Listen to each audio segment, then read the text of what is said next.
Hello students, मैं Rajneesh Dubey, maths teacher. आज हम लोग थ्योरी पार्ट 9 की बात करेंगे, मैट्रिक्स थ्योरी पार्ट 9। इसमें हम लोग दो चीज़ें पढ़ेंगे, ट्रांसपोज ऑफ ए मैट्रिक्स और दूसरा होगा ऑर्थोगोनल मैट्रिक्स, जिसमें से पहला टॉपिक है ट्रांसपोज ऑफ ए मैट्रिक्स, किसी आव्यूह का परिवर्त।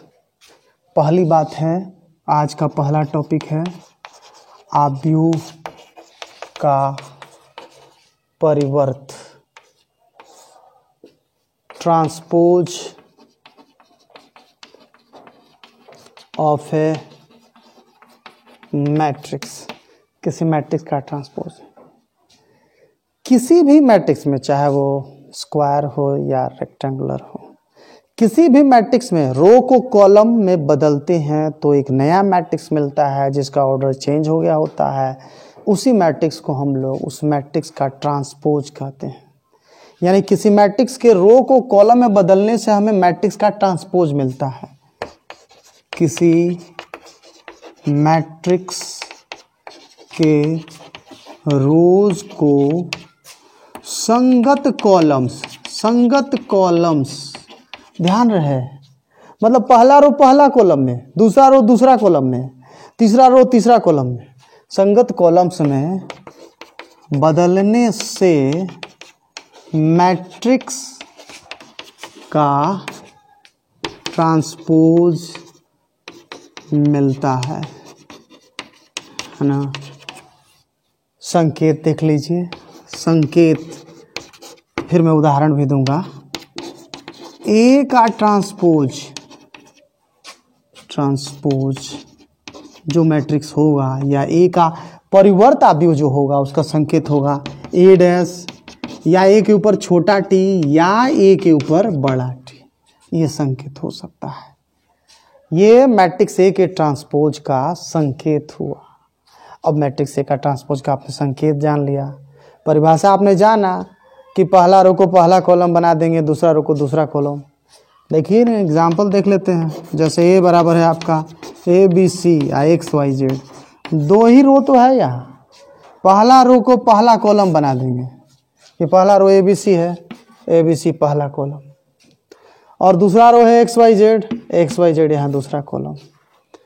यही मैट्रिक्स का ट्रांसपोज। तो जब किसी मैट्रिक्स का ट्रांसपोज करते हैं तो मैट्रिक्स बदल जाता है। तो इतना तो स्पष्ट है ना कि ए और ए डैश बराबर नहीं होगा। कुछ खास परिस्थितियों में बराबर हो सकता है, लेकिन इतना स्पष्ट है कि ए और ए डैश बराबर नहीं होगा। कभी कभी कुछ खास परिस्थितियों में होता है। जिन परिस्थितियों में होता है उन परिस्थितियों की हम लोग बात करेंगे। तो ये मैंने पहली बात आपको बताया कि मैट्रिक्स में रो को संगत कॉलम से बदलने से जो नया मैट्रिक्स बनता है वो मैट्रिक्स का ट्रांसपोज होता है। अब इससे रिलेटेड इंपॉर्टेंट फैक्ट्स।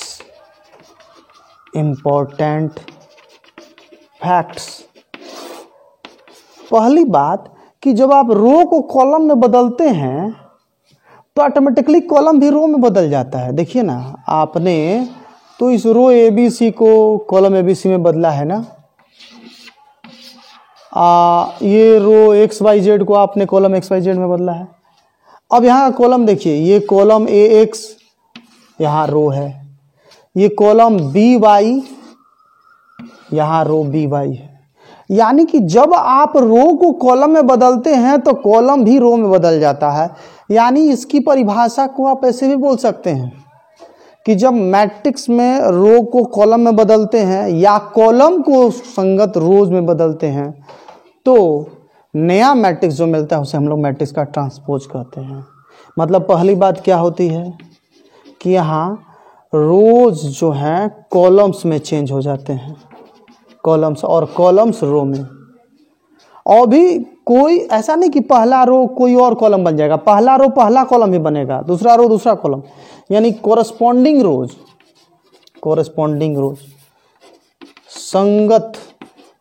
संगत पंक्तियां है ना, संगत स्तंभों में बदल जाती हैं।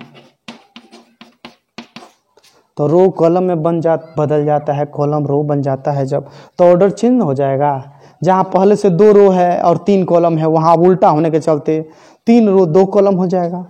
यही वाला लीजिए ना, इसका ऑर्डर है 2/3 और इसका ऑर्डर है 3/2। मैं इस बात का और एक एग्जांपल दे रहा हूं आपको। चलिए इसका एक एग्जांपल देख लेते हैं हम लोग।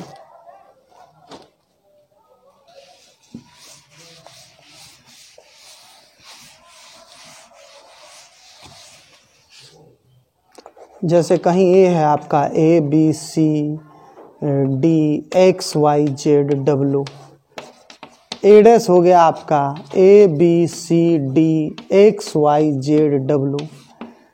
तो ए का ऑर्डर, ए डैश का ऑर्डर, इसका ऑर्डर है 2/4, तो इसका ऑर्डर हो गया 4/2। वैसे ही उल्टा होता है, अनेक एग्जाम्पल ले सकते हैं।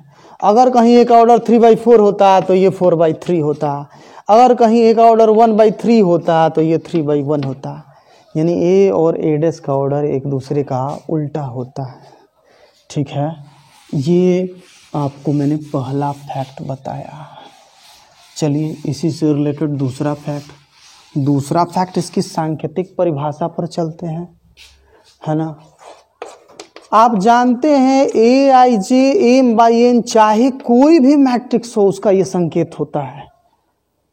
तो जब यहाँ आप ए डैश करेंगे तो मैंने बताया रो वाला कॉलम में चला जाता है और कॉलम रो में चला जाता है।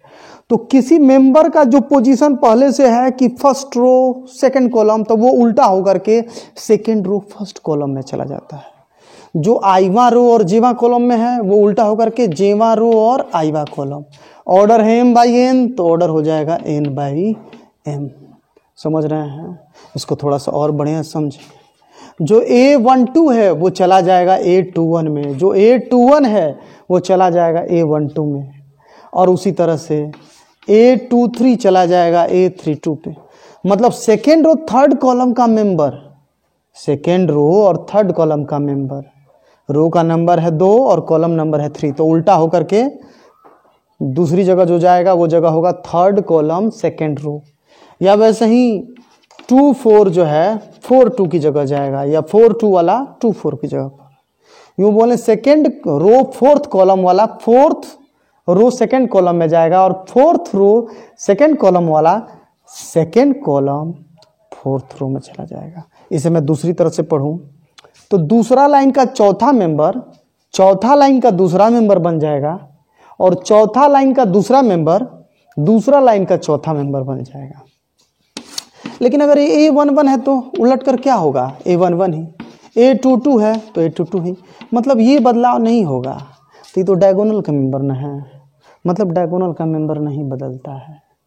चलिए ये हो गया आपके मैट्रिक्स की परिभाषा में दूसरी बात, है ना। चलिए इसी में मैं आपको आगे एक और बात बताता हूँ। अभी अभी हम लोगों ने बात किया, है ना, कि जब इतना बदलाव हो जाता है तो ए और ए डैश का तो बराबर होना जरूरी नहीं ना है। तो जनरली ए और ए डैश बराबर नहीं होता है। हाँ, कभी कभी ए बराबर ए डैश हो सकता है कुछ खास सिचुएशन में, कुछ और भी हो सकता है, नहीं भी हो सकता है। तो ए और ए डैश का बराबर होना आवश्यक नहीं है, कभी बराबर होगा भी और कभी बराबर नहीं भी होगा।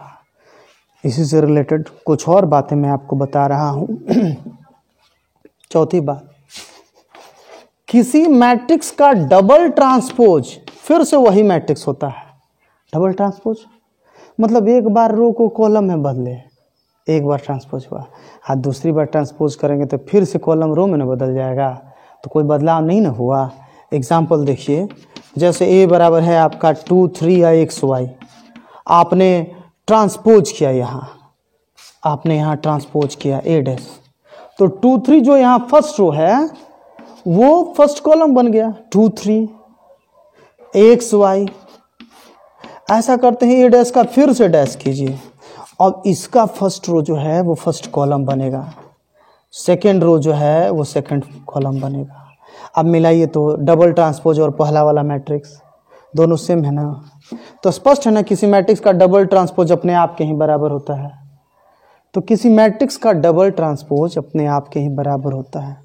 ऐसा सवाल दे सकता है, एक मैट्रिक्स देगा और कहेगा इसको सत्यापित करें, तो बस 2 बार ट्रांसपोज करके दिखा देना होगा।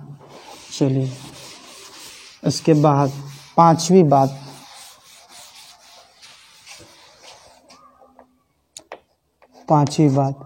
दो मैट्रिक्स के जोड़ का होल ट्रांसपोज या दो मैट्रिक्स का ट्रांसपोज करके तब जोड़, दोनों एक ही मान देगा, क्योंकि जोड़ भी करके ट्रांसपोज करेंगे तो यही ना होगा कि रो कॉलम बनेगा, और ट्रांसपोज करके जोड़ करेंगे तब भी तो यही ना होगा कि पहले ही रो कॉलम बन जाएगा और तब जोड़ा जाएगा। काम तो दोनों होना है, जोड़ भी होगा और रो कॉलम भी बनेगा। तो वो यहाँ भी हो रहा है, यहाँ भी हो रहा है। यहाँ है कि पहले जोड़ा तब ट्रांसपोज, यहाँ है कि पहले ट्रांसपोज तब जोड़। और वही बात घटाव के साथ भी है। मान लीजिए आपको मैंने कहा कि इसको सत्यापित कीजिए, एक उदाहरण मैंने दे दिया कि ये देखिए 2 3 है और 4 5 है, और बी है आपका 7 3 6 है और 2 5 है, और मैंने कहा सत्यापित करें इसको। तो LHS के लिए इसमें मैं प्लस वाला लेकर चल रहा हूँ। LHS के लिए पहले जोड़ा तब ना ट्रांसपोज, तो A + B थोड़ा डायरेक्ट किया जाए, काफ़ी पहले से हम लोग ये सब देख रहे हैं। तो जोड़ A और B का सीधे जोड़ 2 3 5 3 6 9 4 2 6 5 5 10, A + B पहले मैंने जोड़ किया। और मैं ट्रांसपोज कर रहा हूँ, तो ये जो पहला रो है पहला कॉलम बना, दूसरा रो जो है 6 10 दूसरा कॉलम बना 1, और दूसरा काम अब ये एक तरह से हमारा LHS हुआ। और RHS A' + B', मतलब A का ट्रांसपोज और फिर B का ट्रांसपोज, A का भी ट्रांसपोज और B का ट्रांसपोज। तो A है आपका 2 3 4 5, B है आपका 3 6 2 5, इसका भी ट्रांसपोज रो 2 3 4 5 और यहाँ 3 6 2 5, और जोड़िए अब इसे, साधारण जोड़ 2 3 5 हुआ, 4 2 6 हुआ, 3 6 9 हुआ, अब 5 5 10 हुआ। मिलाइए तो जरा, ये था, ये आप RHS निकाले हैं। तो यहाँ LHS इक्वेशन 1 में 5 6 9 10 और RHS इक्वेशन 2 में 5 6 9 10 बराबर है ना। तो यहाँ मैंने इतना ही बताया कि भाई दो ठो मैट्रिक्स का पहले जोड़ करके तब ट्रांसपोज कीजिए, या पहले ट्रांसपोज करके तब जोड़ कीजिए, कोई फ़र्क नहीं पड़ता है। अगर कोई सवाल ऐसा दिया रहेगा तो आप ऐसा कर सकते हैं कि जोड़ करें तब ट्रांसपोज करें।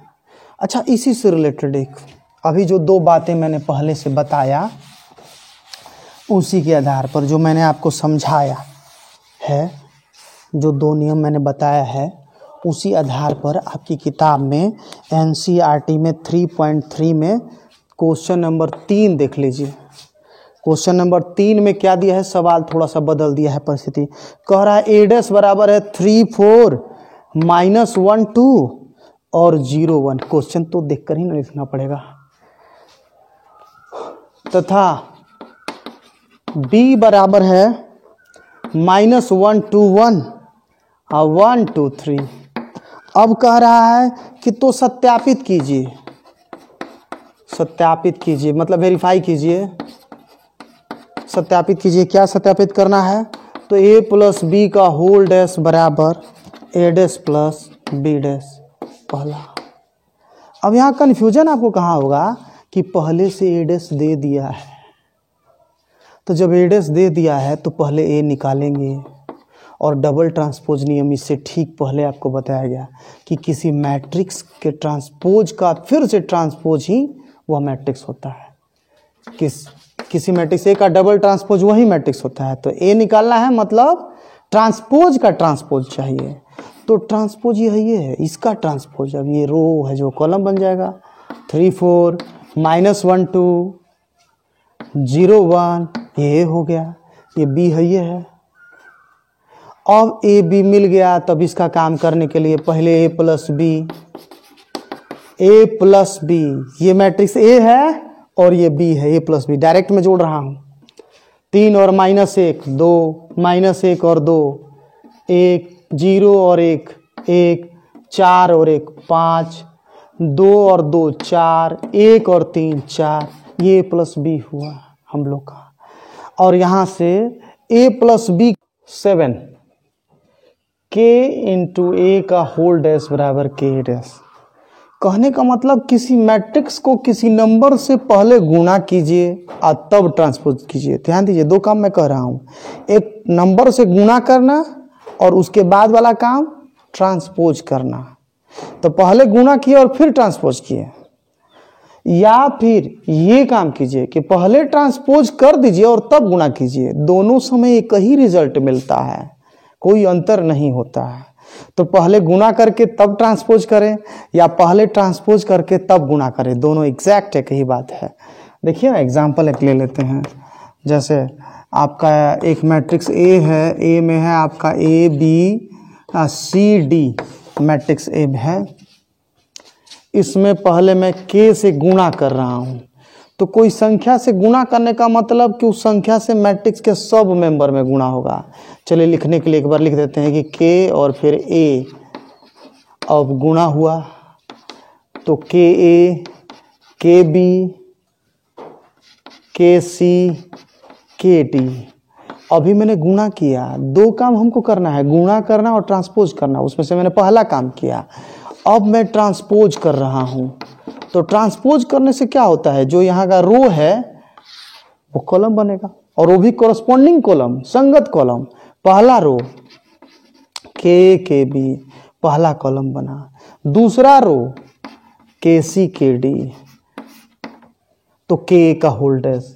ये एक तरह से LHS हुआ। मैं समझाने जा रहा हूं कि आप इधर से काम करें या उधर से, दोनों एक ही रिजल्ट देगा। अब मैं इसकी बात कर रहा हूं, RHS के लिए काम कर रहे हैं। तो RHS में पहले हमको ए डैश निकालना है और तब के से गुणा करना है। तो यहाँ पहले मैंने ए डैश निकाला, ए में जो है मेंबर, पहला रो को पहला कॉलम ए बी और फिर दूसरा रो सी डी दूसरा कॉलम। अब मैं के से गुणा कर रहा हूँ, अब मैं के से गुणा कर रहा हूँ, है ना। के ए डैश मतलब इस मैट्रिक्स में के से गुणा करना है, तो के ए, के सी, के बी, के डी मिलाइए तो आप जरा, एक तरह से LHS और RHS मिल रहा है, सेम है, एक ही चीज आया है। देखिए ना, पहला रो के ए के सी, यहाँ भी पहला रो के ए के सी, दूसरा रो के बी के डी, यहाँ भी दूसरा रो के बी के डी। तो किसी मैट्रिक्स में कोई संख्या से पहले आप गुणा करके आज तब ट्रांसपोज कीजिए, या मान लीजिए आप भूल गए, पहले आप ट्रांसपोज किया तब गुणा किए, दोनों एग्जैक्ट एक ही चीज है, कोई अंतर नहीं है। इसलिए कहीं सवाल में अगर आपको मिले कि 2a का होल डैश, तो सवाल में आसानी से अपने मन से आप लिख सकते हैं, 2 बाहर निकल जाएगा, 2 गुना ए डैश। एक तरह समझिए कि होल डैश में कोई नंबर गुणा अंदर में रहेगा तो कॉमन हो जाएगा, या बाहर है तो अंदर गुणा हो जाएगा। या इसी तरह से देखिए ना एग्जाम्पल, 2a प्लस 3b का होल डैश कहा गया आपको। तो अभी आपने पढ़ा कि जोड़ वाला का होल ट्रांसपोज करने पर दोनों अलग अलग हो जाता है, तो यहाँ जोड़ है, दोनों का अलग अलग। 2a का ट्रांसपोज जोड़, 3b का ट्रांसपोज जोड़ है तो अलग हो गया। और उसके बाद ये भी आपने पढ़ा कि कोई नंबर गुना a का होल ट्रांसपोज मतलब नंबर बाहर, 2a dash plus 3b dash. समझ रहे हैं आप लोग बातों को, कोई कठिनाई है? या मान लीजिए 3a माइनस 2b का होल डैश, तो पहले 3a का होल डैश माइनस 2b का होल डैश, और उसके बाद 3 कॉमन हुआ, 3a dash minus 2b dash. ये हो गया हम लोग का के ए डैश गुना के ए का होल डैश बराबर के गुना ए डैश। यहीं पर 8वीं बात देखिए, यहीं पर 8वीं बात देखी जाए। 8वीं बात हम लोग देखने वाले हैं, कोई मैट्रिक्स में माइनस से गुणा करके तब ट्रांसपोज कीजिए, या ट्रांसपोज करके तब गुणा कीजिए। अरे ट्रांसपोज करने पर होता यह है कि रो कॉलम बनता है, अब माइनस करने पर यह होता है कि माइनस सब में लगता है। तो दोनों काम जो है वो तो यहाँ भी है और यहाँ भी है। यहाँ है कि पहले ही माइनस सब में लगा देना है तब ट्रांसपोज करना है, और यहाँ है कि पहले ट्रांसपोज करना है तब माइनस लगाना है। तो काम तो दोनों तरफ दोनों है ना। हाँ, ये है कि पहला वाला काम पहले और दूसरा वाला काम बाद में, या इसका उल्टा। तो एग्जाम्पल इसका देख लीजिए, जैसे a बराबर है आपका ए बी एक्स वाई, अब मैं बना रहा हूँ, है ना। इधर का काम मुझे करना है, तो माइनस ए, माइनस करेंगे जब माइनस हम लगाएंगे, किसी मैट्रिक्स में माइनस से गुणा करेंगे तो अंदर में सब मेंबर में गुणा होता है, तो minus A minus B minus X minus Y, और फिर इसका ट्रांसपोज कर दीजिए, माइनस ए का होल ट्रांसपोज, माइनस ए का होल ट्रांसपोज, मतलब इसका row minus A minus B minus X minus Y, ये हो गया आप लोग का माइनस ए का होल ट्रांसपोज। 7वां हो गया। चलिए 8वां की बात मैं कर ले रहा हूँ। नहीं, ये तो मैंने एक ही तरफ किया, अभी दूसरा तरफ वाला। अब वो वाला काम मुझे करना है। तो इस काम के लिए पहले ए डैश चाहिए। ए डैश आप ए देख ही रहे हैं, ए में रो को कॉलम बना दीजिए, ए बी एक्स वाई, और तब इसमें माइनस लगाइए, तो माइनस सब में लगेगा, minus A minus X minus B minus Y. और आप देखिए तो यहाँ LHS और RHS ये सत्यापित हुआ, ये वेरीफाइड हुआ, ये मैंने 7वीं प्रॉपर्टी बताई। आइए अब इसी में आगे 8वीं प्रॉपर्टी मैं बता रहा हूँ, या स्क्रीनशॉट ले लीजिए, ये भी मिटाता हूँ मैं। इसके बाद हम लोग एक बहुत ही इम्पोर्टेंट बात करेंगे। हाँ, तो हम लोग बात करने जा रहे हैं कि ए बी का होल डैश बराबर बी डैश गुना ए डैश। देखिए, इसको यहाँ हम लोग को प्रूव नहीं करना है, वेरीफाइड करना है ना। ये हम लोग के सिलेबस से बाहर है, ये बस जानना है। तो इसमें मैंने यही बताया कि दो मैट्रिक्स के गुणा का होल ट्रांसपोज करेंगे तो वो उल्टा हो जाता है ना। चलिए इसका एग्जाम्पल मैं ले लेता हूँ। एग्जाम्पल आपके किताब से ही मैं ले लेता हूँ, लेकिन इसका एक और उदाहरण देखिए। मतलब जैसे सी डी का होल ट्रांसपोज करेंगे तो डी का ट्रांसपोज गुना सी का ट्रांसपोज। एक्स वाई दो मैट्रिक्स है यदि, तो होल ट्रांसपोज इसका क्या होगा, वाई का ट्रांसपोज गुना एक्स का ट्रांसपोज। अब चलिए इसी में आगे देखते हैं। इसी बात को समझने के लिए आपकी किताब NCERT 3.3 का क्वेश्चन नंबर 5 का दूसरा है, शायद हाँ, 5 का दूसरा मैंने एक एग्जाम्पल लिया। इसमें ध्यान दीजिए, 5 का दूसरा, इसमें कह रहा है कि a बराबर है 0 1 2 और b बराबर है 1 5 7, और यही हमें वेरीफाइड करना है, यही सत्यापित करना है। क्वेश्चन नंबर 5 का दूसरा आपकी किताब से ही मैंने एक्सरसाइज ले लिया। आखिर मुझे बताना ही है, थोड़ा यही मैं बता दे रहा हूं। तो पहला काम LHS के लिए गुणा करना है तब ट्रांसपोज करना है। तो पहले ए बी गुणा तो हम लोग जानते ही हैं, रो का कॉलम से करेंगे। तो एक रो में एक ही मेंबर ना है, 0 केवल, तो आसान हो गया गुणा करना। अभी इस रो को लेंगे और इधर बारी बारी से सब कॉलम में गुणा कर देंगे। तो 0 से 0 0 0, 0 से 1 में गुणा हुआ 0, 0 से 5 में गुणा हुआ 0, 0 से 7 में गुणा हुआ 0। अब 1 से सब में गुणा करेंगे, 1 गुना 1 5 7, और फिर 2 से गुणा करेंगे, 2 एकम 2, 2 पंचे 10, 2 सते 14, ये ए बी हो गया। अब ए बी का होल ट्रांसपोज, ए बी का होल ट्रांसपोज में क्या हुआ आपका, तो ये जो रो है आपका कॉलम बन गया 0 0 0, दूसरा रो 1 5 7, तीसरा रो 2 10 14। ये एक तरह से हुआ आपका LHS। आइए हम लोग RHS की बात करते हैं। RHS है ना, बी डैश गुना ए डैश, ध्यान दे रहे हैं आप लोग। RHS हुआ बी डैश गुना ए डैश, तो बी डैश, पहले बी डैश लिखना होगा ना, ये बी है, तो बी डैश में रो कॉलम बन जाएगा 1 5 7, जो यहाँ रो था वो कॉलम बन गया। ए डैश में ए पहले कॉलम है तो कॉलम से रो बन जाएगा 0 1 2। यही ना नियम है कि ट्रांसपोज करने पर कॉलम रो बन जाता है और रो कॉलम बन जाता है। अब गुणा कीजिए, तो पहला रो से सब में गुणा करेंगे, 1 गुना 0 0, 1 गुना 1 1 गुना 2, फिर 5 से गुणा करेंगे 0 5 10, फिर 0, फिर 7 और फिर 14 और इस तरह से ये हम लोग का हुआ बी डैश ए डैश। तो मिला के देखिए जरा LHS में जो आया है, पहला लाइन दूसरा लाइन तीसरा लाइन, यहाँ भी पहला लाइन दूसरा लाइन तीसरा लाइन हूबहू समान है। तो यहाँ हमें LHS बराबर RHS मिला और ये वेरीफाइड हुआ, सत्यापित हुआ। मतलब इसके सत्यता की जांच हुई, सत्यता साबित नहीं की गई। सत्यता साबित करना यहाँ हम लोग को सिलेबस में नहीं पढ़ना है, 12th के सिलेबस में या आगे के सिलेबस में। तो ये हुआ 7वां। अब चलिए एक बड़ा ही इम्पोर्टेंट बात मैं बताने जा रहा हूँ।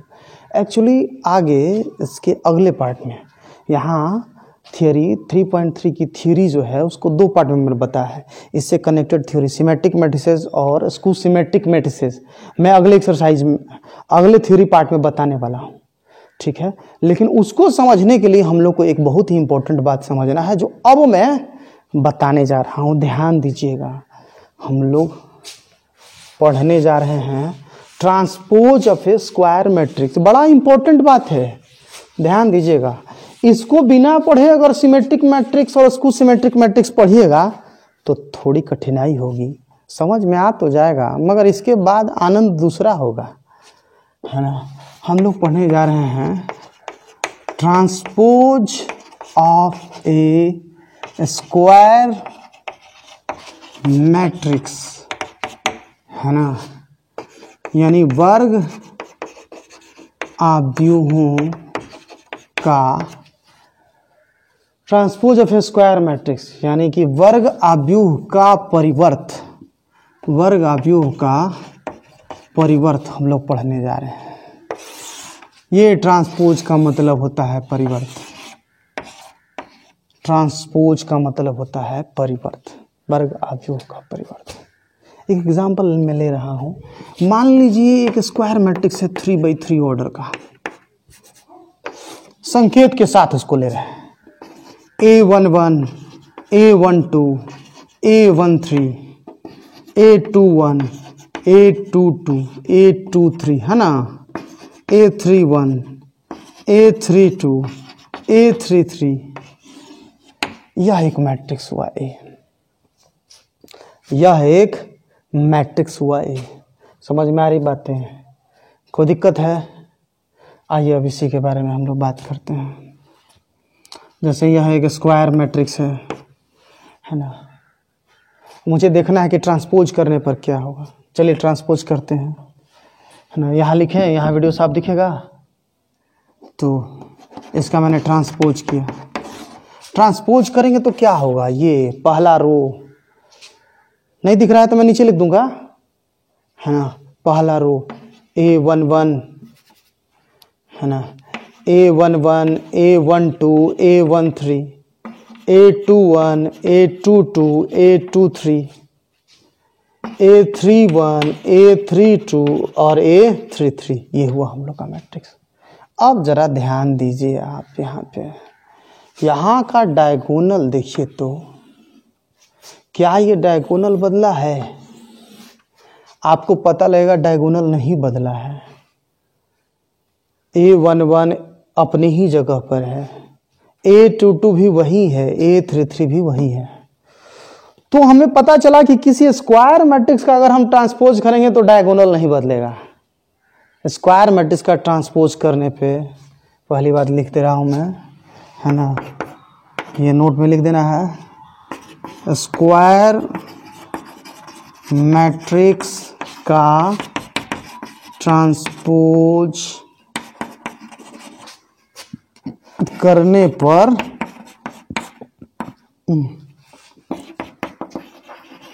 डायगोनल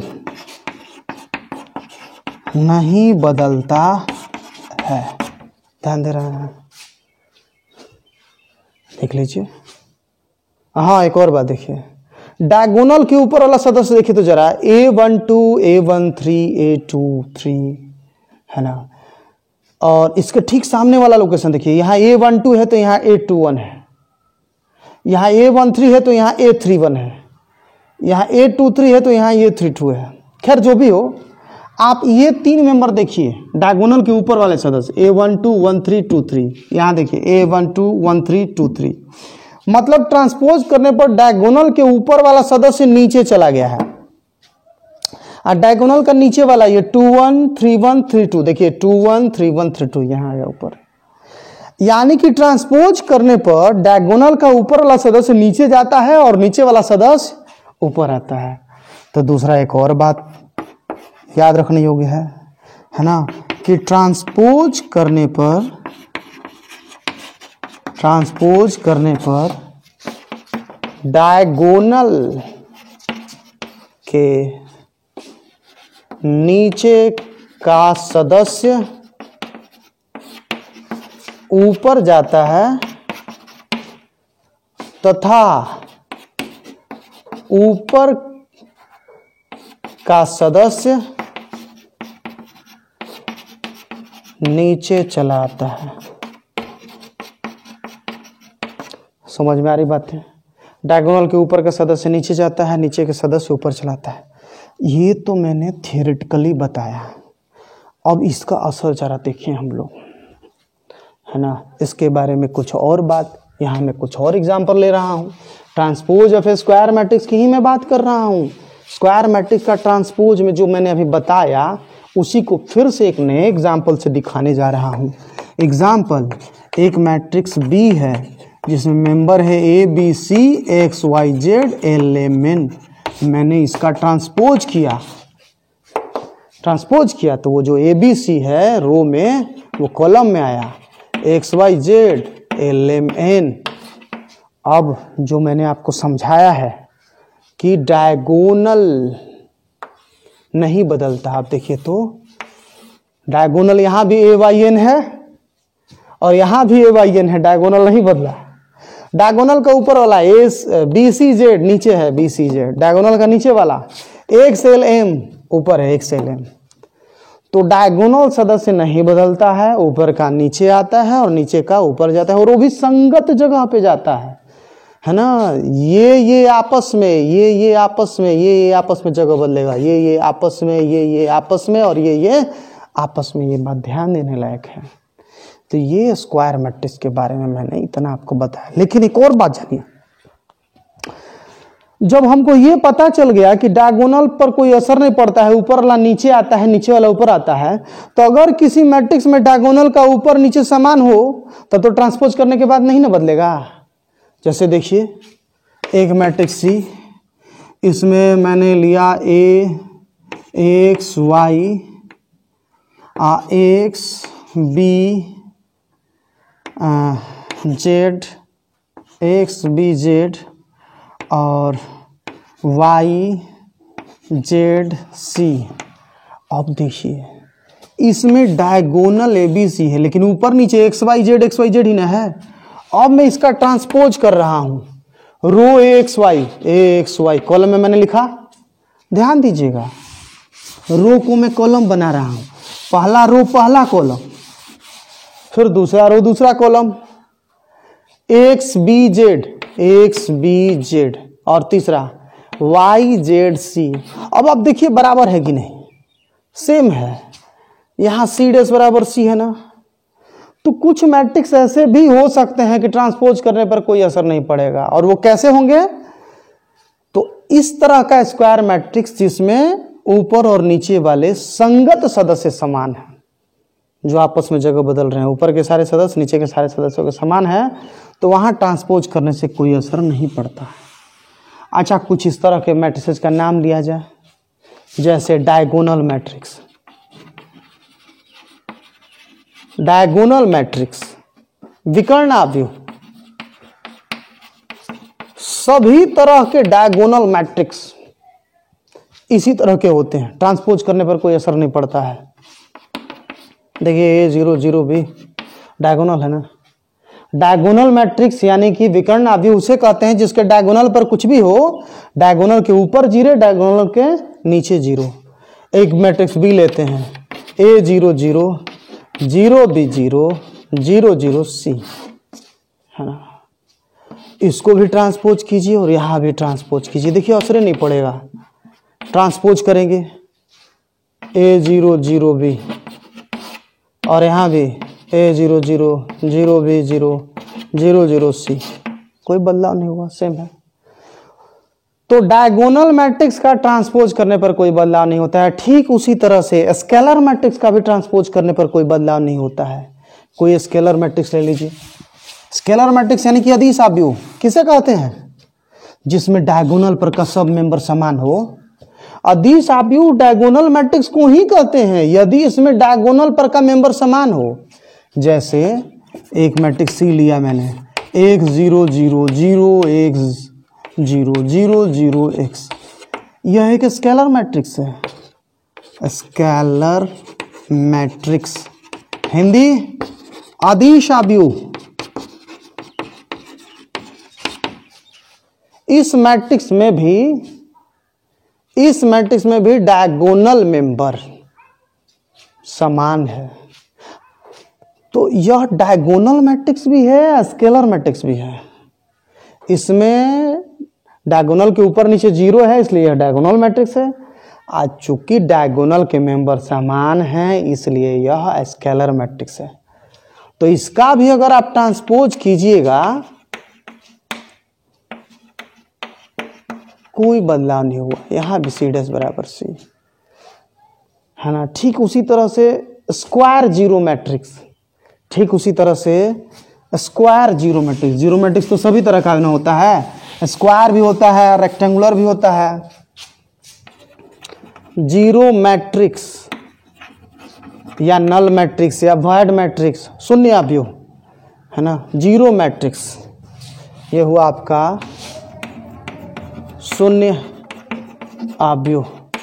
आइए इसकी बात कर लें, वो भी स्क्वायर फॉर्म में।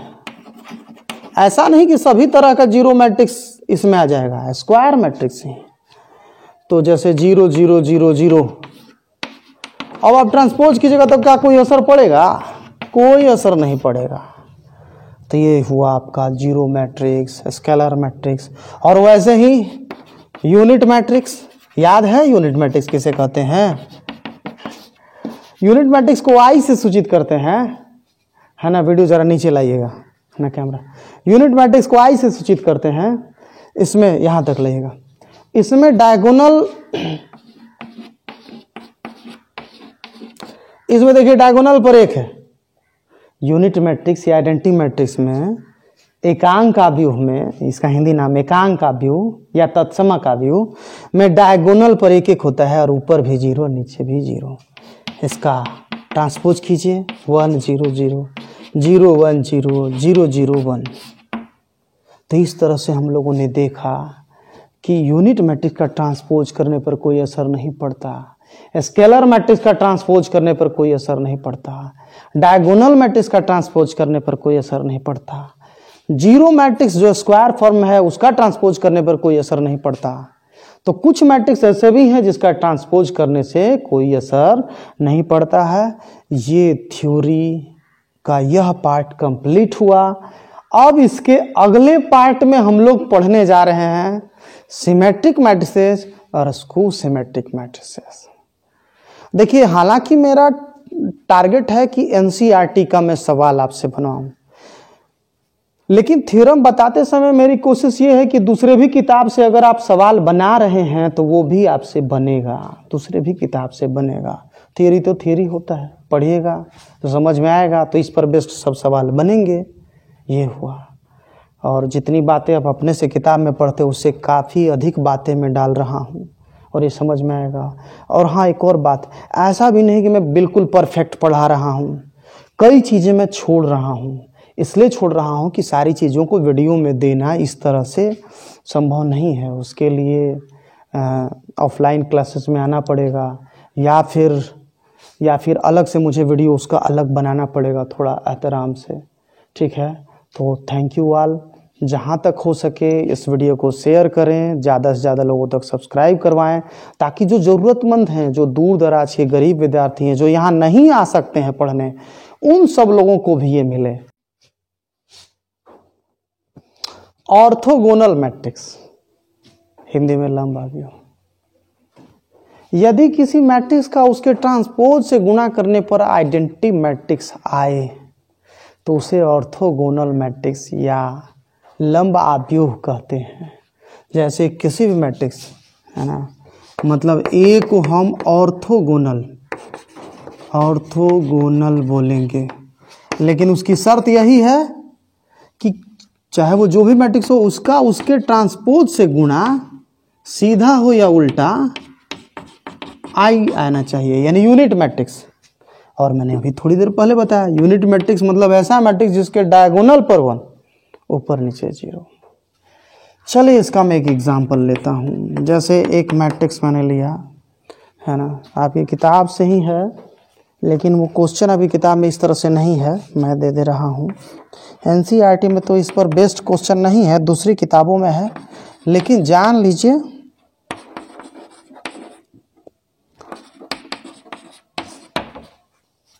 एनसीईआरटी में ये क्वेश्चन है, लेकिन वो दूसरे तरीके से पूछा गया है, लंब अवयव पर नहीं है। लंब अवयव का कंसेप्ट वहाँ है, लेकिन इस नाम के साथ नहीं पूछा गया। खैर, तो मैंने कहा जांचिए कि यह लंब अवयव है कि नहीं। हम लोग को जांचना है कि यह मैट्रिक्स एक लंब अवयव है कि नहीं। कंफर्म हो लो मैंने, हाँ क्वेश्चन मैंने सही लिखा, साइन कोस, ठीक है। अब जांचना है तो पहले हमको एडेस चाहिए,